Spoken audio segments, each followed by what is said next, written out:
இலங்கை police சேவையின் 37வது police மா அதிபராக சட்டத்தரணி பிரியந்த வீரசூரிய ஜனாதிபதி செயலாளர் கலாநிதி நந்திக சனந்த் குமாரநாயக்கவிடமிருந்து நியமன கடிதத்தை இன்று காலை பெற்றுக் கொண்டார்.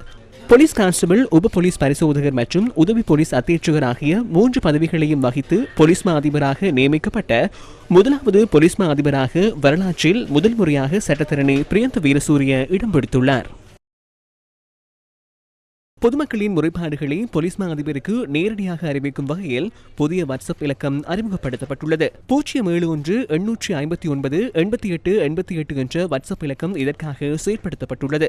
இந்த வாட்ஸ்அப் இலக்கத்தை பயன்படுத்தி பொதுமக்கள் போலீஸ் மா அதிபருக்கு நேரடியாக குறுஞ்செய்திகளை வழங்குதல், காணொலிகள் மற்றும் நிழல்படம் ஊடாக நேரடியாக தகவல்களை வழங்குவதற்கு மாத்திரம் இயலும் எனவும் தொலைபேசி அழைப்புகளை ஏற்படுத்த முடியாது எனவும் போலீசார் அறிவுறுத்தியுள்ளனர்.